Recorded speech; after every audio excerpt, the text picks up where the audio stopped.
땅언약 성취 섭리 민수기 31장에서 사사기까지의 말씀을 개관하도록 하겠습니다. 먼저 함께 봉독할 말씀은 여호수아 21장 43절에서 45절 말씀입니다.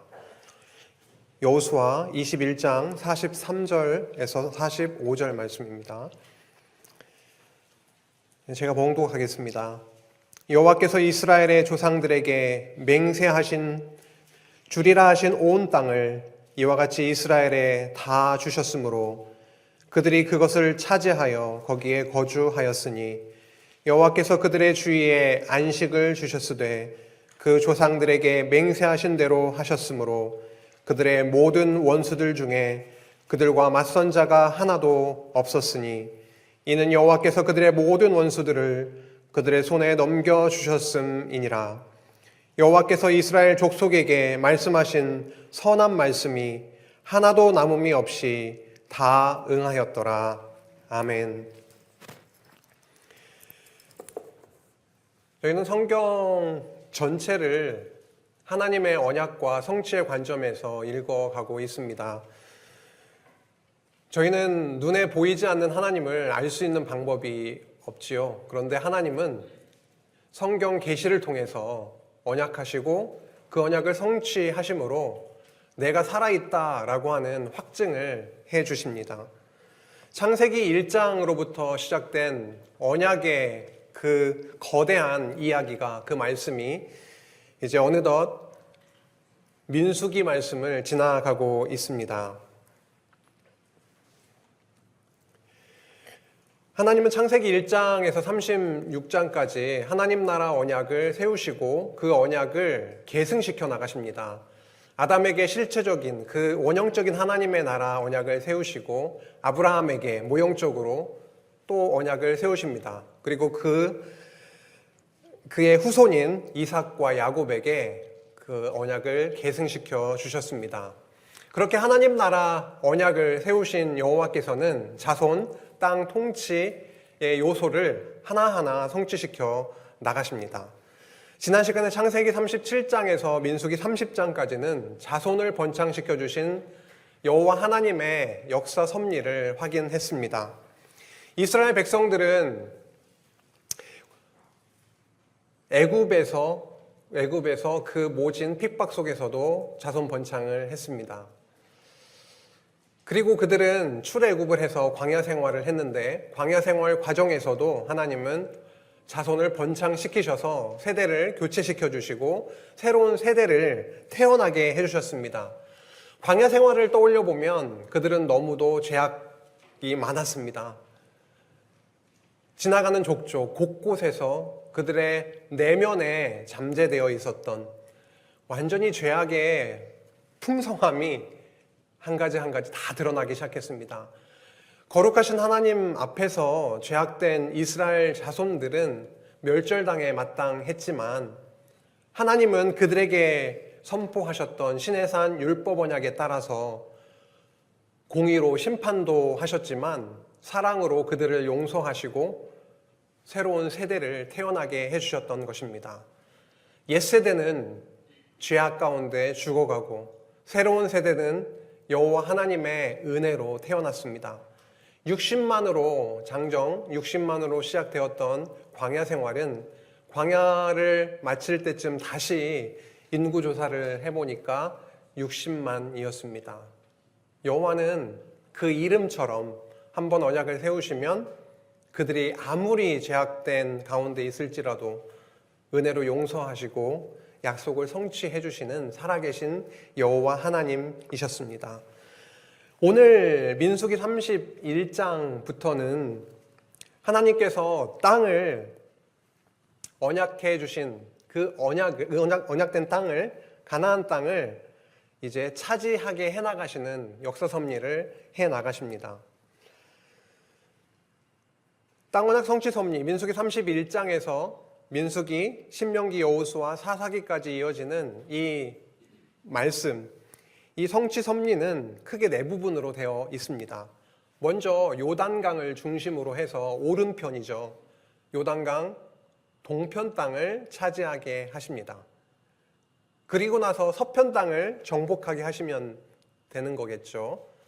동편 땅은 시온 왕과 그리고 바산 왕 옥의 땅을 정복하게 해주십니다. 아모리 왕 시온의 왕이 차지하였던 그 땅과 북쪽에 있었던 바산 왕 그 옥의 땅을 다 점령하게 하시고 나서 그 아래에 있었던 미디안 땅까지 점령하게 하시거든요. 그래서 동편 땅을 차지하게 하시고 요단강을 건너서 서편 땅을 차지하게 하시면 되는데 그 사이에 호렙산 언약을 재교육시키십니다.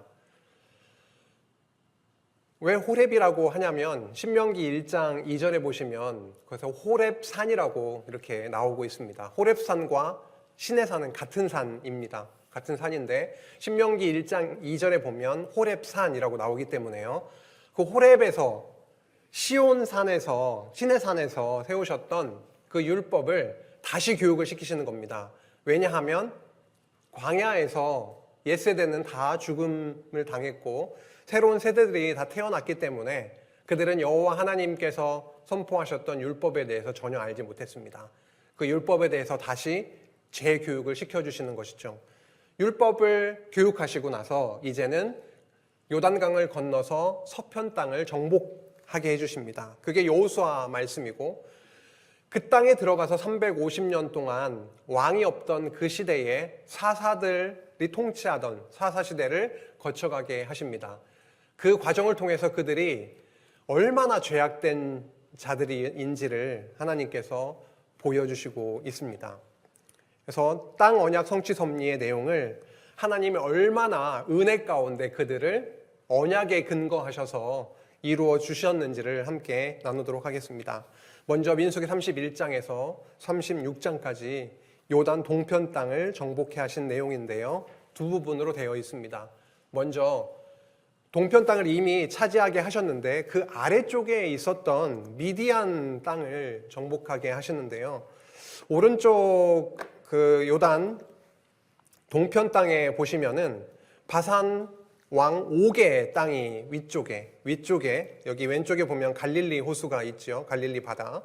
오른쪽에 바산 왕 옥이 있고 아래쪽으로 내려가 보면은 사해 오른쪽에 있었던 아모리 왕 시온의 땅이 있는데 그 땅을 이미 정복하게 해주신 상태에서 남쪽에 있었던 미디안을 공격하고 전쟁을 하게 해서 차지하게 하는 역사가 소개된 다음에 이제 곧 그들은 요단 서편 땅으로 들어가서 땅을 정복하고 분배해야 되는데요.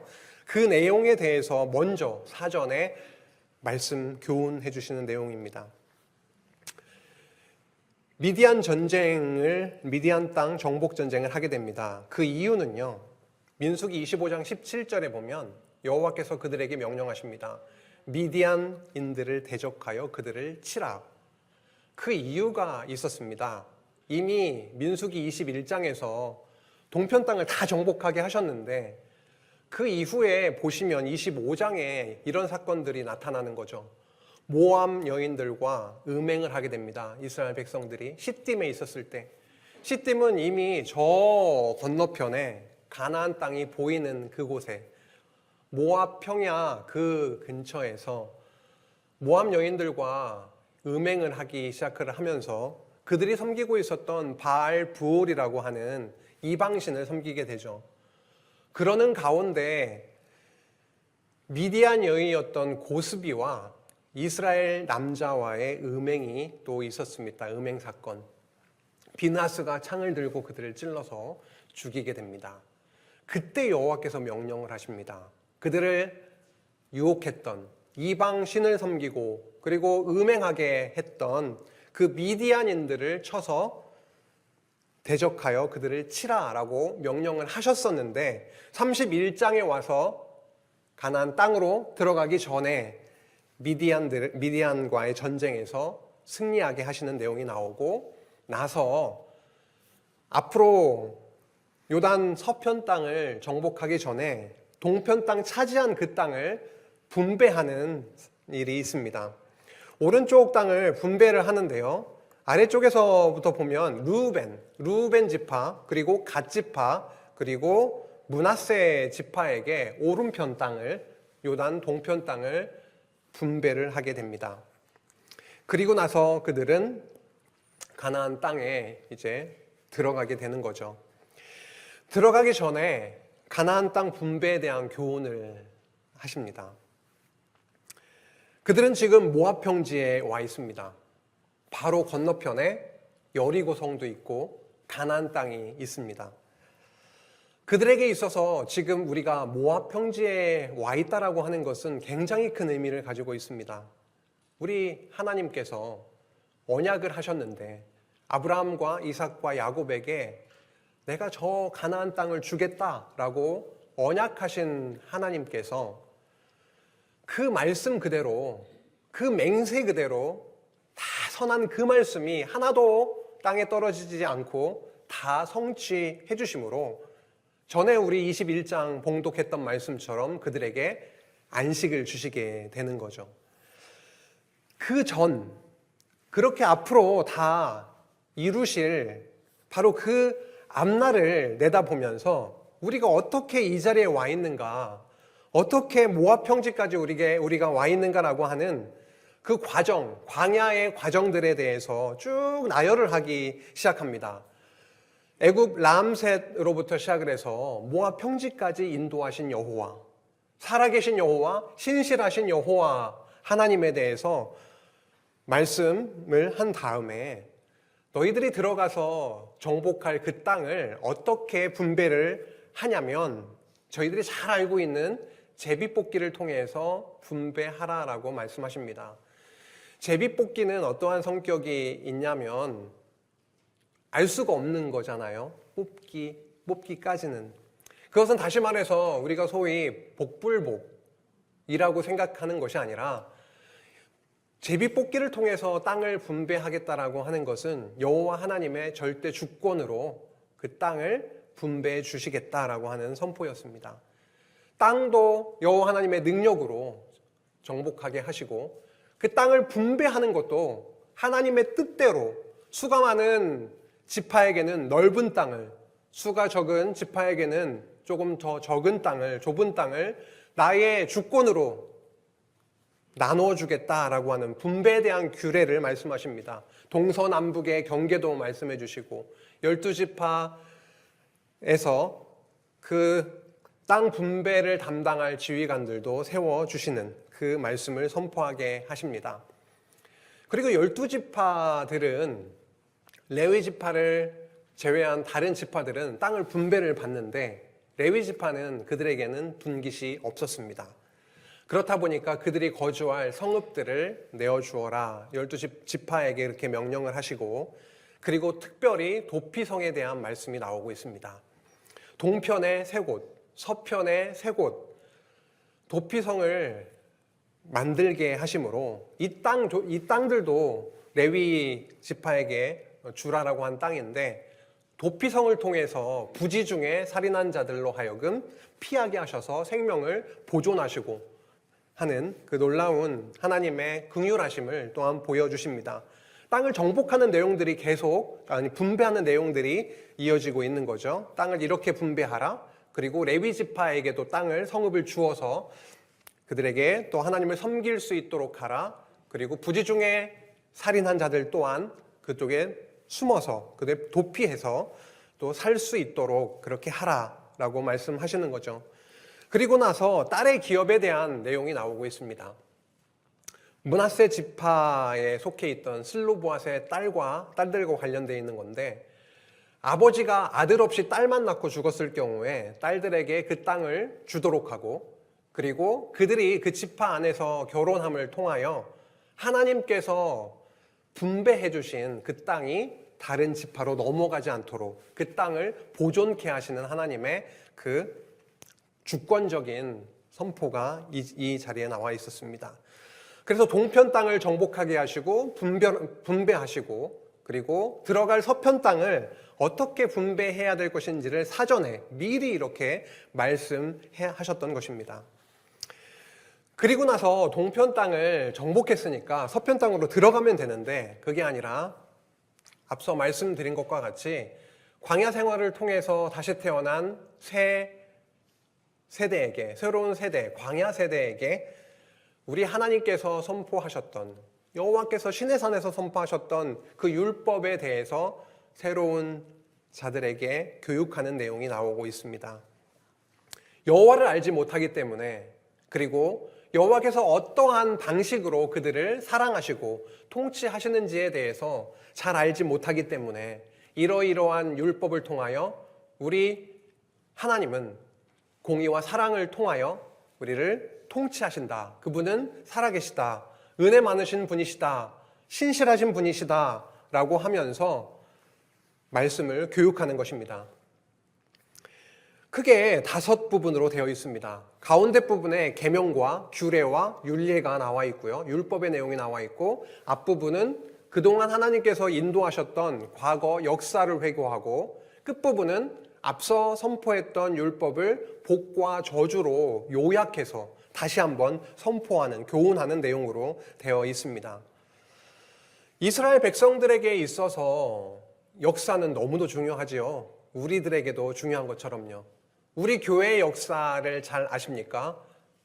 잘은 아니어도 대략적인 흐름을 알고 계십니까? 우리가 장안중앙교회가 이 시흥동 지금 2025년도에 지금 이 자리에 서 있다라고 하는 것, 그리고 오늘 주일 오후 이 자리에 저희가 앉아 있다라고 하는 것, 지금까지 인도하신 여호와 하나님의 그 발자취를 저희들은 알 필요가 있습니다. 그것을 모르면 여기 앉아있는 게 얼마나 큰 은혜인지를 저희들이 알 수가 없습니다. 근 10여 년 안에 있었던 그 일들을 저희가 되뇌이고 그거를 기억하지 않으면 얼마나 이 자리가 소중하고 은혜인지를 알 수가 없습니다. 이스라엘 백성들이 지금 이 자리에, 그 자리에 있었던 것, 모압 평지까지 인도하신 여호와 하나님을 알아야만이 그분이 어떠한 분이신지를 알 수가 있기 때문에 신명기의 시작 1장에서 4장까지는 역사를 회고하는 내용입니다. 저 호렙산으로부터, 저 시내산으로부터 모압 평지까지 이렇게 인도해 오셨다라고 하는 것을 말씀에 적고 있습니다. 그 중에서도 그 역사 회고의 과정에서 불순종 사건을 적고 있다는 것에 저희들 눈을 좀 이렇게 힘을 주고 보셔야 될 필요가 있습니다. 가데스 바니아에서는 정탐꾼을 보냅니다. 정탐을 하고 와서 그들의 반응은 12지파에 한 명씩 보냈던 그 반응은 여호수아 갈렙 이후에는 다 부정적인 보고를 했습니다. 우리는 아낙 자손을 보고 왔다. 우리는 메뚜기와 같다.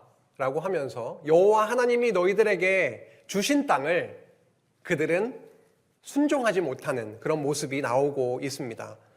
그리고 나서 그러한 자들임에도 불구하고 여호와께서는 전 세대는 죄악 가운데 죽어가게 하시지만, 죽임 당하게 하셨지만, 새로운 세대들이 그 은혜로 그 척박한 광야에서 태어나고 세대가 완전히 교체하게 하시는 하나님의 은혜의 시간들이 흘러갑니다.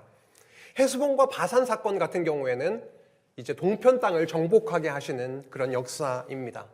그러한 호렙산에서 지금까지 인도하신 과정을, 그리고 그 과정에서 얼마나 그들이 죄악되었는지를, 그럼에도 불구하고 여호와께서는 언약에 신실하신 분으로서 땅을 정복하게 하시려고 동편 땅을 또 차지하게 하시는 그 역사적 사건을 소상하게 적고 있습니다.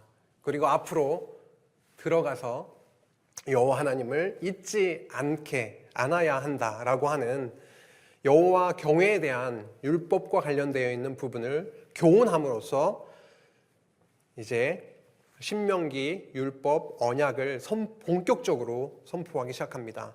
계명의 내용입니다. 10계명이라고 하죠. 나 외에는 어떠한 신도 섬기지 말라. 그렇죠? 형상도 만들지 말라. 그리고요, 여호와 이름을 망령되이 일컫지 말라. 안식일을 거룩히 지키라. 내 부모를 공경하라. 살인하지 말라. 도둑질하지 말라. 간음하지 말라. 그리고 거짓 증언하지 말라. 이웃의 것을 탐하지 말라. 그렇게 10가지 10계명을 선포합니다. 이 십계명은 이방인들의 생활 모습과 너무도 달랐던, 그들과 구별되게 하셔서 하나님의 거룩한 백성으로 삼으시겠다라고 하는 선포였는데요. 그 계명 앞에서 이스라엘 백성들은 삶의 모습을 보면 그 계명을 철두철미하게 지키며 살았던 것이 아니라 어떻게 됐나요? 그 계명을, 율법을 어기면서 그들의 죄악이 드러나는 삶의 과정을 저희들은 읽게 됩니다. 계명 앞에서 의인은 아무도 없습니다. 그들의 죄악이 너무도 드러났습니다. 그 중에 대표적인 사건이 있었죠. 시내산에 율법을 받으러 올라갔을 때에 아론을 중심으로 이스라엘 백성들이 송아지 우상을 세워놓고, 그렇죠? 금 송아지를 세워놓고 이것이 우리를 인도한 신이다 라고 하면서 백성들이 함께 범죄했던 사건이 나오고 있습니다. 하지만 모세라고 하는 중보자를 통해서 여호와 하나님께 언약을 붙들고 기도했을 때에 여호와께서 그 언약을 기억하시고 그들을 용서하셨던 사건을 여기에 적고 있습니다. 계명을 선포하고 바로 넘어가시는 것이 아니라 계명을 선포하시고 그들의 죄악을 다시 한번 들추어내시고 죄악된 그들이었음에도 불구하고 지금껏 여기까지 인도하신 여호와 하나님에 대해서 다시 한번 확증해 주신 그런 내용이 여기에 나오고 있습니다. 여호와 하나님, 죄인을 오히려 거룩한 자로 만들어 가시는 그 은혜의 하나님, 그 부분을 계명을 선포하면서부터 보여주시고 그 다음 내용이 규례로 넘어갑니다. 규례는 제사와 관련되어 있습니다. 기본적으로 가장 핵심이 택하신 곳에서 여호와 하나님께 제사를 드리게 하시고 하나님을 섬기게 하시는 그 규례를 선포하십니다. 이방 사람들은 자기들이 원하는 어떤 곳에서 제사를 드리지만 여호와 하나님의 거룩한 백성들은 택하신 곳에서 하나님께서 명령하신 방법으로 그렇게 제사하며 여호와를 기억하고 섬길 수 있도록 해나가십니다. 하나님은 다른 신들을 섬기는 것을 절대 용납하지 않으십니다. 그래서 다른 신을 섬기면 죽일 것에 대한 내용도 포함되어 있는 것이 하나님을 섬기는 규례였고, 백성들은 이방 백성들과 완전히 구별시키십니다. 그들의 먹을 것을 이것만 먹어라라고 명령하십니다. 아무 것이나 원하는 대로 먹는 것이 아니라 여호와께서 명령하신 동물만, 명령하신 생선, 물고기만, 명령하신 조류만 이러이러한 것을 먹게 하심으로 그들의 식물을 성별하십니다.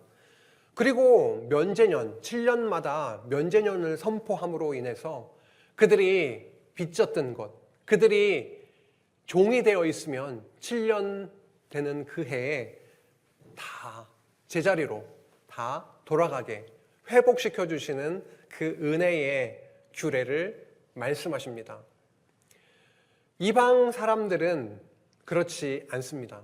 자기 이속을 챙기고, 그렇죠? 하지만 여호와 하나님께서는 하나님 앞에 어느 누구도 차별 없이 종일지언정 시간이 지나면 원상태로 돌아가게 하시고 빚이 많이 있을지언정 원상태로 돌아가게 하셔서 어느 누구도 하나님 앞에서 누가 더 부자이고 가난하게도가 아니라 하나님 앞에서 다 하나님의 자녀임을, 거룩한 자들임을 선포해 주시고 있습니다.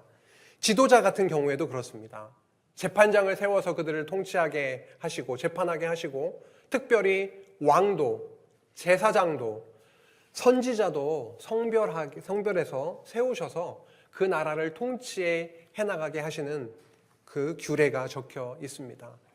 이러한 말씀들, 규례를 중심으로 해서만 보아도 하나님께서 택하신 그곳에서 드려지는 제사, 그리고 지도자들, 왕, 제사장, 선지자, 그리고 백성을 성별하는 것에 있어서도 면제년을 통해서도 하나님께서 아들 그리스도를 이 땅에 보내셔서 선지자로 왕으로 제사장으로 이 땅에 보내셔서 죄 많은 그들을 거룩해질 수 없었던 멸절당에 마땅했던 이스라엘 백성들을 다시금 하나님 앞으로 돌아오게 하시고 용서하시는, 면제시켜 주셔서 모든 죄악을 없애주시고 성별케 하시는 것을 저희들이 확인하게 됩니다.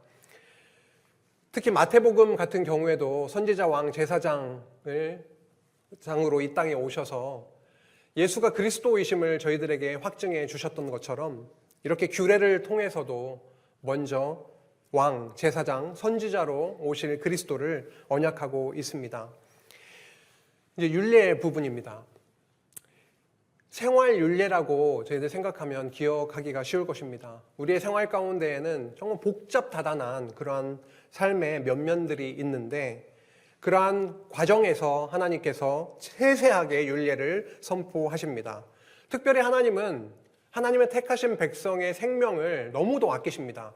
한 사람 한 사람 놓치지 아니하시고 그 생명을 아끼셔서 억울한 죽음을 당하거나 전생 시에 생명을 보호해 나가시는 그런 율례도 말씀하시고, 그들의 삶 가운데 범죄자, 알지 못하는 범죄자로 인해서 사람이 죽게 되었을 그런 일들까지라도 대속함을 통해서 그들의 죄를 용서하심으로 하나님의 택하신 백성들의 생명을 보호해 나가시고 용서하시는 그러한 율례를 선포를 하십니다. 생활의 과정 속에서도 부분 아주 세세하게 율례를 선포하심으로 인해서 하나님이 어떻게 그 나라를 그리고 택하신 백성들을 다스려 나가실 것인지에 대해서 말씀하시죠. 그런데 그들은 죄인이었기 때문에 이러한 규례가 없이는, 하나님의 택하신 그곳에서 드려지는 제사 없이는 하나님의 거룩한 백성이 될 수가 없었습니다. 그러나 하나님은, 그 여호와께서는 신명기 26장 18절 19절을 통해서 저희들 확인할 수 있듯이 이렇습니다. 여호와께서도 내게 말씀하신 대로 오늘 너를 그의 보배로운 백성이 되게 하시고 그의 모든 명령을 지키라 확언하셨느니라. 그런즉 여호와께서 너를 그 지으신 모든 민족 위에 뛰어나게 하사 찬송과 명예와 영광을 삼으시고 그가 말씀하신 대로 너를 내 하나님 여호와의 성민이 되게 하시리라. 이스라엘 백성들 스스로가 거룩한 백성이 되었는 것이 아니라 여호와께서 선포하신 그 율법을 토대로 그들의 죄악을 끊임없이 정죄하시고 때리시는 공의의 하나님이심과 동시에 그들을 거룩한 백성, 보배로운 백성 삼아가시는 사랑의 여호와 하나님이심을 이 율법 선포를 통하여, 호렙산 언약 재구육을 통하여 보여주십니다. 마지막으로 복과 저주의 언약을 다시 한번 호렙산 언약, 모압 땅 언약을 통해서 선포하시면서 권고하시죠. 지도자와 백성들에게 권고하시는데 그 중에 한 말씀 보겠습니다. 모세가 그들에게 말씀합니다. 그들에게 이르되 내가 오늘 너희에게 증언한 모든 말을 너희의 마음에 두고 너희의 자녀에게 명령하여 이 율법의 모든 말씀을 지켜 행하게 하라. 이는 너희에게 헛된 일이 아니라 너희의 생명이니 이 일로 말미암아 너희가 요단을 건너가 차지할 그 땅에서 너희의 날이 장구하리라. 복과 저주의 말씀이 선포되었죠. 그들은 그 말씀 앞에 그들의 죄악만 본다면 다 멸절당에 마땅한 자들입니다. 하지만 여호와께서 선포하신 그 모든 말씀, 이 율법의 모든 말씀을 통하여 그 말씀은 그들에게 있어서 사망이 아니라 과정적인 때리심과 징계는 있겠지만 이 말씀은 너희에게 헛된 일이 아니라 너희의 생명이라고 말씀하시고 있습니다. 이것이야말로 이스라엘 백성들에게 있어서 너무도 소망된 말씀입니다. 마지막으로 최후의 축복을 하고 있는데요. 신명기 33장 29절에 이렇게 말씀합니다. 이스라엘이여, 너는 행복한 사람이로다. 여호와의 구원을 너같이 얻은 백성이 누구냐? 그는 너를 돕는 방패시요 내 영광의 칼이시로다. 내 대적이 내게 복종하리니 내가 그들의 높은 곳을 밟으리로다 라고 하면서 신명기 말씀이 마무리되고 있습니다. 이스라엘 백성이야말로 불행한 사람이 아니라 하나님께서 은혜를 쏟아 부어주시는, 죄인이기 때문에 하나님의 나라의 백성이 될 수 없음에도 불구하고 여호와는 그들을 보배로운 자들로 선택해 주시고, 그리고 하나님의 거룩한 백성 삼아 주셨기 때문에 이스라엘은 바로 행복한 사람이다 라고 선포하고 있습니다. 우리야말로 행복한 사람입니다. 복음을 듣지 못했다면 우리도 이스라엘 저 옛세대처럼 광야에서 다 죽임당해 마땅했던, 불을 받아 태워져서 죽임당해 마땅했던 자들이지만, 여호와께서는 저희들에게 하나님의 나라의 복음을 전해주셔서 그 말씀을 통하여 이 땅에 살아가면서도 저 영원한 하나님의 나라를 소망하면서 이 땅에서 여러 과정을 통해서 고난을 거치기도 하지만, 그리고 우리의 죄악이 순간순간 과정에서 너무도 적나라하게 표출되고, 이래서 되겠는가? 하나님의 백성이 이래서 되겠는가? 가슴을 칠 정도의 그러한 과정들이 있긴 하지만, 여호와 하나님은 예수 그리스도를 이 땅에 보내셔서 그 십자가로 그 죄악들을 그 빚을 다 갚아주시고 우리로 행복한 사람이 되게 해주셨습니다. 신명기의 말씀을 통해서, 그리스도를 통해서 어떻게 행복한 자들로 만들 것인지 그 부분을 마지막 부분에 이렇게 선포를 하면서, 이제 재교육이 끝나고 본격적으로 언약하신 땅, 가나안 땅, 요단 서편 땅을 진격해 들어가게 하시고 정복해 나가게 하십니다. 여호수아는 내용은 네 부분인데 너무 간단합니다. 진입해서 정복하고, 정복한 땅을 분배하고, 분배한 이후에 그들에게 교훈하는 내용으로 되어 있습니다. 먼저 진입 부분입니다. 가나안 땅에 진입하기 위해서는 강을 건너야 되는데 그 강의 이름은 요단강입니다. 요단강을 건너가기 전에 권고와 위로를 하십니다. 여호와 하나님의 그 놀라우신 능력의 주, 그 여호와 하나님과 함께 한 이스라엘 백성임에도 불구하고 그들은 그 땅에 들어가는데 두려움을 가지고 있었습니다. 왜냐하면 그 땅 안에는 가나안 7족속들이 있고 아낙 자손들이 있고, 육체적으로 보나 여러 면에 있어서 열세인 것처럼 느껴졌을 것입니다.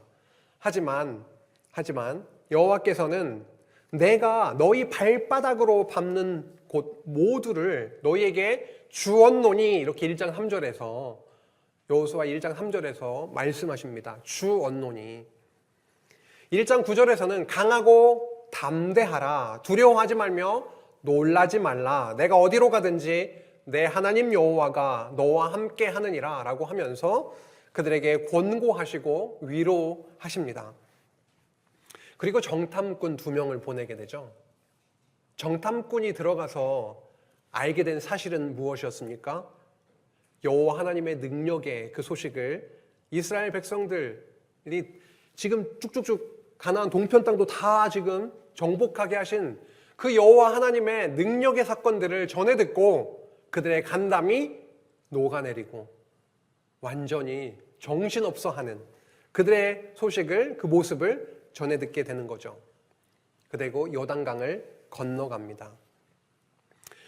그 당시에 요단강은 물이 철철철 넘치는 그 시기였는데 그들은 그 요단강을 건너가게 됐던 거죠. 여호수아 3장 6절 이렇게 나와 있습니다. 여호수아가 또 제사장들에게 말하여 이르되 언약궤를 메고 백성들 앞에 건너라. 언약궤가 백성들을 이끌고 가는 겁니다. 언약궤가 가장 앞에 가면서 백성들을 이렇게 이끌고 들어갑니다. 요단강에도 언약궤를 맨 제사장들이 먼저 발을 딛게 되는 겁니다. 딛자마자 물이 멈추어 서게 되는 거죠. 17절, 여호와의 언약궤를 맨 제사장들은 요단 가운데 마른 땅에 굳게 섰고 그 모든 백성이 요단을 건너기를 마칠 때까지 모든 이스라엘은 그 마른 땅으로 건너갔더라. 그 시기에 철철철 넘쳤던 요단강이 멈추어 서고 마른 땅으로 이스라엘 백성들이 넘어가서 첫 성이었던 여리고 성을 만나게 되는 것입니다. 이제 땅을 정복하는 과정들이 이어집니다. 딱 들어가자마자 엄청 컸던 거대한 성 여리고가 눈앞에 들어옵니다. 그런데 놀랍게도 여리고 성을 정복한 그 스토리를 잘 알고 계시죠? 막 엄청난 치열한 전쟁과 싸움을 통해서 정복한 것이 아니라 여호와 하나님께 명령하신 그 말씀에 순종하니까 성이 무너져 내렸습니다. 그런데 그 다음 성이었던 아이성은 그들의 눈에 보기에 여리성과는 비교도 되지 않는 사이즈였고 그들의 힘으로 정복할 만하게 생각했지만 오히려 참패를 하게 됩니다. 그 과정에서 죄악이 또 드러나게 되는 거죠. 여호와의 능력으로만 땅이 정복되는 것을 오히려 보여주시는, 그렇게 큰 성이 무너졌는데 저렇게 작은 성은 우리가 할 수 있다라고 착각하는 그들에게 여호와 하나님의 능력으로 전쟁이 달려있다, 그에게 달려있다라고 하는 것을 아이성 정복의 실패와 여호와 하나님께서 함께 하실 때 또 정복하게 하시는 그 과정을 통하여서 이 가나안 땅 정복이야말로 여호와 하나님의 주권적인 능력과 힘으로 가능한 것임을 보여줍니다. 그것을 보여주시는 게 또 있는 거죠. 전쟁을 하기 전에 할례를 명하시는 겁니다. 할례를 하면은 전투력이 엄청 떨어지잖아요. 그리고 나서 여호와의 군대 대장을 만나게 하십니다. 그 군대 대장이 앞장서서 여호와께서 대장 되셔서 가나안 땅을 정복해 가게 하셨습니다. 먼저 중앙을 치고 들어간 거죠. 여리고와 아이성을 정복하게 하시고 그 남부 지역을 정복하게 하시고 그 다음에 북부 지역까지 정복하게 하셨습니다. 10장 42절에 이렇게 나왔습니다. 이스라엘의 하나님 여호와께서, 주어가 여호와이십니다. 이스라엘의 하나님 여호와께서 이스라엘을 위하여 싸우셨으므로, 이스라엘이 싸우셨으므로 이렇게 적혀 있는 것이 아니라 여호와께서 싸우셨으므로, 군대대장, 여호와의 군대대장이 앞장서셔서 여호와께서 그들을 위해서, 이스라엘을 위해서 싸우셨으므로 여호수아가 이 모든 왕들과 그들의 땅을 단번에 빼앗으니라. 싸우다 지다가 아니라 여호와께서 함께하고 왕 되셔서 군대대장 되셔서 밀고 가시니까 싸우는 전쟁마다 승리하게 하셔서 단번에 땅을 빼앗게 하셨습니다. 그리고 나서 분배하게 하셨죠. 요단 동편 땅을 이미 분배했고요. 분배하시고 요단 서편 땅도 분배하게 하십니다. 12지파 땅을 분배해 주셨어요. 일반적으로 지도를 세워서 보신 경우가 굉장히 많으실 텐데 이건 누워 있습니다. 북쪽이, 지금 위쪽이 동쪽이고요. 아래쪽이 서쪽입니다. 좀 자세하게 한번 볼까요? 북쪽은 여기서 보실 수 있듯이 므낫세 반지파에게, 그리고 갓지파 르우벤 지파에게 그 동편 땅을 분배를 했던 것이고요. 아래 서편 땅, 가나안 땅 같은 경우에는 납달리, 아셀, 스불론, 이사갈, 므낫세, 에브라임, 베냐민, 유다, 이쪽 단도 있고요. 그리고 시몬, 이렇게 12지파에게 분배를 했습니다. 그리고 빨간색으로 찍혀 있는 것이 동편 땅의 3곳 도피성, 그리고 서편 땅의 3곳 도피성을 두심으로 하나님께서 땅을 제비뽑기를 통해서 절대 주권적으로 분배해 주신 그 내용이 나오고 있습니다. 여호수아 21장 44절 말씀, 오늘 봉독했던 말씀 중에 한 절인데요. 여호와께서 그들의 주위에 안식을 주셨다라고 적고 있습니다. 주위에 안식을 주셨으되 그 조상들에게 맹세하신 대로 하셨으므로 언약하신 대로 그렇게 정복하게 하시고 그들에게 안식을 주셨다고 말씀하시면서 그들의 모든 원수들 중에 그들과 맞선 자가 하나도 없었으니 이는 왜냐하면 여호와께서 그들의 모든 원수들을 그들의 손에 넘겨주셨음이니라. 군대 대장 되신 여호와께서 그들을 위해서 싸워주시고 그 대적들을 그들의 손에 넘겨주심으로 언약하신 그 가나안 땅, 요단 서편 땅이 정복되고 분배되었습니다. 백성들에게 분배한 이후에 교훈을 하십니다.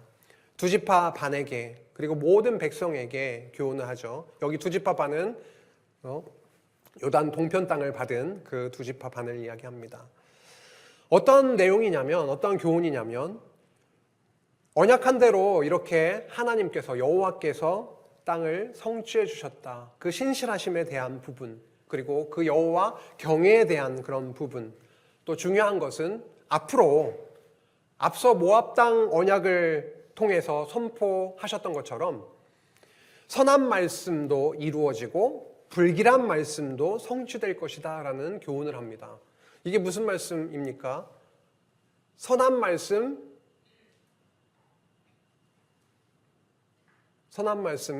바로 복에 대한 부분이고요. 그리고 불길한 말씀은 저주에 대한 부분입니다.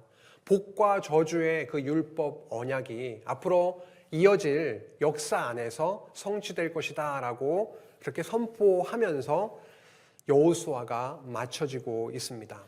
이제 네 번째, 땅이 정복이 거의 돼가고 있는 겁니다. 근데 아직 마저 정복하지 못한 땅이 남아있는 그런 시기, 그리고 350년이라고 하는 왕이 없던 그 시대가 또 지나가게 되는데요. 그때를 사사시대라고 하지요. 사사기, 언약자손의 시험의 그런 시대입니다. 그들은 전쟁을 몰랐던 세대입니다. 그리고 여호와께서 분명히 가나안 7족속이 있는데 그 이방 족속들을 다 멸하라고 쫓아내고 멸하라고 하셨는데 그러하지 못하는 그런 부분들이 사사기 처음부터 이제 소개되고 있는데요. 언약자손들이 참 불순종했습니다.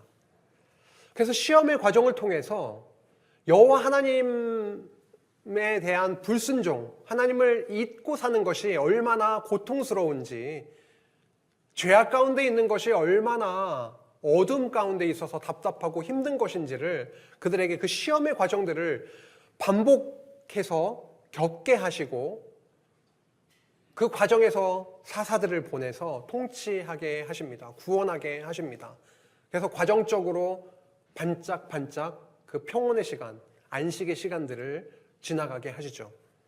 그리고 사사기 끝부분에서는 그들이 얼마나 범죄 가운데 있었는지, 죄악된 존재였는지, 개인으로 봐도 그렇고 지파적으로도 봐도 그렇고 총체적 죄악 가운데 있었다라고 하는 것을 말씀하면서 끝맺고 있습니다. 불순종의 사실을 먼저 말씀하는데요. 유다로부터 올라가서 전쟁하서 치라 명령하십니다. 그래서 전쟁을 시작을 합니다. 유다, 베냐민, 므낫세, 에브라임, 스불론, 아셀, 납달리. 지금 가로에 있는 그 구절을 말합니다. 1장 19절, 21절 이렇게 표현되어 있는데요. 예를 들어서 베냐민 같은 경우에 21절 이렇게 되어 있죠. 베냐민 자손은 무엇라고 막 적다가 쫓아내지 못하였으므로 이렇게 적혀 있습니다. 영어로는 did not drive out이라고 되어 있습니다. 굉장히 중립적으로 써 있습니다. 엄청 노력했는데 쫓아낼 수 없었다라고 하는 뉘앙스가 느껴집니다. 그렇게 느껴지시나요? 베냐민 자손은 그 이방 민족들을 쫓아내지 못하였다라고 적혀 있습니다. 그런데 원어를 좀 보면은요, 그들은 사실은 쫓아낼 마음이 아주 적극적인 마음이 없었던 겁니다. 그들은 쫓아내도록 행하지 않았다라고 적고 있습니다. 이방 민족들을 완전히 쫓아내지 않게 되면은 그들에게 오는 유익도 있었던 겁니다. 여호와 하나님께 순종하는 것이 그들의 가장 최우선 순위가 아니었던 것입니다. 그들은 범죄 가운데, 불순종 가운데 있었다라고 하는 것을 사사기 처음 시작부터 강조하고 있습니다. 그 불순종의 결과는 어떻게 되느냐? 쫓아내지 아니함으로 인해서 그들과 공존해서 함께 살아갈 수밖에 없었던 이방 민족들, 이방 민족들이 섬기고 있었던 이방 종교와 신들이 그들에게 유입이 되고 물들고 결국은 여호와 하나님을 버리고 우상을 섬기게 되는 그들의 모습을 부각시키고 있습니다. 그들에게 재앙이 내리셨습니다. 재앙을 내리셨습니다. 이것이 불길한 말씀의 성취죠. 여호수아 끝부분에서 말씀 교훈했듯이 율법 언약의 공의적 성취입니다. 그리고 남겨두신 이방 민족들로 이스라엘을 괴롭히고 여호와 하나님의 몽둥이로 써서 그들을 시험하게 하시는 내용이 쭉 뒤에 이어지고 있습니다. 혹자는 6번 혹은 7번이라고 하는데 이 사이클이 계속 돌아가고 있습니다. 그들은 이방 사람들과 어울리고 그들의 신을 섬기는 범죄 가운데 빠지게 됩니다. 여호와 하나님을 잊고 버리는 범죄 가운데 있고, 그래서 이방 나라와 이방 민족들을 통해서 그들을 치고 심판하시고 너무 괴로우니까 여호와 하나님께 살려달라고 부르짖는 그 회개의 과정을 통과하게 하시면서 사사들을 보내서 구원하시고 은혜를 베푸셔서 평온케 하시는 그 안식을 잠깐 누리게 하십니다. 그리고 사사가 죽으면 다시 또 여호와 하나님을 버리고 범죄하는 이 사이클이 계속 수레바퀴처럼 흘러가고 있었습니다. 그래서 사사시대 온니엘, 에훗, 드보라, 기드온, 아비멜렉, 돌라, 야일, 입다, 입산, 엘론, 압돈, 삼손 시대까지 그들이 여호와 하나님을 경외하고 섬기고 통치하는 사사들로 보내졌던 자들임에도 불구하고 사사들 역시도 부족한 자들이었고 그 사사가 통치하는 그 시대에 여호와 하나님을 잠깐 하나님께서 주시는 은혜를 맛보았지만 결국 계속 범죄의 과정으로 빠져갔습니다. 사사들 역시도 부족한 자들이었습니다. 이미 들었던 강론을 기억해 보시면 생각이 나실 것입니다. 예를 들어 기드온 같은 경우에는 굉장히 의심 많고 그리고 두려워했던 자입니다. 포도즙 틀 안에서 탈곡을 하면서 그렇게 무서워한 두려움에 빠져 있었던 기드온을 들어서 쓰셨던 여호와, 삼손 같은 경우에도 마찬가지였죠. 그들은 부족한 자들이었지만 여호와 하나님이 영이 그들의 머리 위에 그들 위에 임했을 경우에 하나님께서 그들을 들어서 사용하셨던 구원자로 사용하셨던 것을 저희들이 기억할 수가 있습니다. 언약 자손들은 너무도 범죄 가운데 있었습니다. 우상 숭배에 빠졌습니다. 여호와 하나님의 율법 언약에 반하는, 여호와 하나님을 잊고 우상을 숭배하는 삶을 살아갔습니다. 미가 개인의 예를 들고 있습니다. 단 지파 단위의 그런 범죄, 우상 숭배에 대해서도 예를 들고 있습니다. 그리고 백성들이 행음을 통하여 레위인까지도 여호와 하나님을 제대로 섬기지 못하고 범죄 가운데 있었던 그들의 행음의 현장을 통하여 베냐민 자손이 완전히 멸절 위기에 처하는 그 전쟁까지로 가게 되는 그런 내용들이 사사기 끝부분에 나오고 있습니다. 여호와 하나님 앞에 인간이 여호와 하나님 앞에 의로울 수가 없습니다. 왜요? 아담 이후로, 타락 이후로 어느 누구도 스스로 의로워질 수가 없기 때문에 이스라엘 백성 역시도 죄악 가운데 있었다라고 하는 그 내용을 이렇게 강력하게 선포하시는 그 이유는 하나님께서 앞서 세우신 그 언약들 때문에 그들을 보호하시고 용서하시고 하는 은혜의 하나님임을 언약대로 성취하시는 살아계신 여호와이심을 말씀을 통해서 저희들에게 보여주시고 있습니다. 사사기는 이렇게 끝나고 있습니다. 그때 이스라엘의 왕이 없으므로 사람이 각기 자기의 소견에 옳은 대로 행하였더라. 왕이 없으면 얼마나 고통스러울 수밖에 없는지, 어둠 가운데 있을 수밖에 없는지, 그리고 자기 소견에 옳은 대로 살 수밖에 없는지를 사사시대의 역사를 통하여 저희들에게 너무도 확실하게 계시해 주시고 있습니다. 사사기의 끝은 왕이 없음으로 끝나고 있습니다. 이제 왕의 도래를 더 소망하게 하시고 땅을 정복하게 하신 살아계신 여호와 하나님께서 하나님의 언약하신 나라를 이루어 주시기 위해서 이제 왕을 보내주시겠다라고 하는 그 역사를 펼쳐가시는 그 이음 역할을 하고 있습니다. 이렇게 하나님은 땅을 주시겠다, 가나안 땅을 주시겠다 언약하시고 그들의 부족함, 그들의 죄악에도 불구하고 언약대로 성취해 주신 여호와이셨습니다. 땅 언약 성취의 역사 섭리에 담겨져 있는 복음에 대해서 잠시 나누고 맺도록 하겠습니다. 하나님 나라를 이루어 주시는 과정이었습니다. 어떠한 조건도 없이 은혜로 이루어 주시는 과정이었습니다.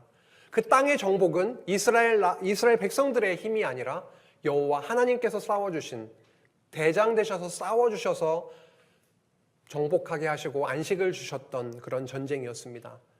땅도 그들이 원하는 땅을 주시는 것이 아니라 여호와 하나님께서 일방적으로 아무 조건 없이 은혜로 그 기업을 주셨습니다. 그리고 그 땅이 다 정복되었을 때에 그 가나안 땅 안에 있었던 막강한 가나안 칠족속들이 다 제압되었을 때에 그들에게 주어진 것은 바로 안식이었습니다. 그들은 불순종 가운데 있음이 계속해서 드러났습니다. 하지만 여호와께서는 약속대로 틀림없이 언약하신 땅을 그들에게 주고야 허락해 주시고야 말았습니다. 왕이 없었을 때 얼마나 슬프고 고통스러운지 암울했는지를 보여주시면서 왕을 보내주실 것을 그렇게 소망하게 했습니다. 우리들은 땅 언약 성취 섭리의 이 역사를 보면서 우리의 모습 또한 적나라하게 보게 됩니다. 우리에게 어떻게 영원한 그 기업이 주어지게 됐는지, 우리에게 어떻게 이렇게 그리스도 안에서 소망을 누리게 되었는지, 그리스도께서 이 땅에 오셔서 십자가로 승리하셨던 것으로 인해서 그 능력의 그리스도께서 우리 안에 그 영을 보내주셔서 그 죄악의 권세를 제압하시고 우리의 탐욕을 다 부숴버리시고 우리 중심적인, 우리 눈에 좋은 대로 살아가는 우리의 그런 죄악된 속성과 우리의 그런 어두운 부분들을 그리스도께서 우리 마음 가운데 찾아오셔서 다 멸해 주시고 부숴 주심으로 우리 안에 우리 스스로 취할 수 없었던, 가질 수 없었던, 누릴 수 없었던 그 안식을 우리들로 하여금 누리게 해주셨습니다. 이것을 우리에게 주심은 여호와께서, 하나님께서 정말 살아계신 분이시구나, 우리는 어떠한 것도 누릴 수 없는 죄인에 불과한데 언약하신 그 율법 언약대로 때리시기도 하시지만 은혜로 용서하셔서 약속하신 그 땅을 정복해서 안식을 주셨던 것처럼 우리 안에 참 평안과 안식을 그리스도 안에서, 그 나라로 오신 그리스도 안에서 우리로 하여금 누리게 하시는 그 은혜를 저희들 오늘 말씀을 통해서 확인할 수 있었습니다. 한 주의 생활 가운데에서도 우리 마음 가운데 들끓는 그 죄악의 세력을 제압하시고 말씀 가운데 우리로 참 평안으로 인도하시는 하나님의 그 크신 은혜를 누리시고 살아가시는 거룩한 하나님의 성도 되시길 간절히 바랍니다. 기도하시겠습니다. 하나님 아버지, 감사드립니다. 하나님께서 약속하셨던 그 땅을 우리는 아무 힘이 없었고 죄악된 자들이었음에도 이스라엘 백성들의 대장 되셔서 정복해 주시고 참 안식을 주시니 너무도 감사드립니다. 우리의 삶 가운데 여러 어려움들과 죄악들과 탐욕과 우리의 중심적인 그러한 마음들로 인해서 혼란스럽고 힘들고 고통당할 때가 너무도 많이 있습니다. 성령 하나님이여 우리의 마음을 제압하여 주시고 통치하여 주시고 죄악의 그 세력들이 다 무너져 내리게 하여 주셔서 오직 하나님의 주권을 바라보고 하나님의 은혜를 바라보며 영원한 하나님의 나라에 주신 그 기업을 가장 소중하고 귀하게 바라보며 하루하루 전진해 나갈 수 있도록 주님 인도하여 주시옵소서. 이 시간에도 함께하지 못한 지체들을 기억나게 하여 주시고 그들에게 참 평안과 안식을 더욱더 풍성하게 내려주시기를 간절히 기도하오며 예수 그리스도의 이름으로 기도하옵나이다. 아멘.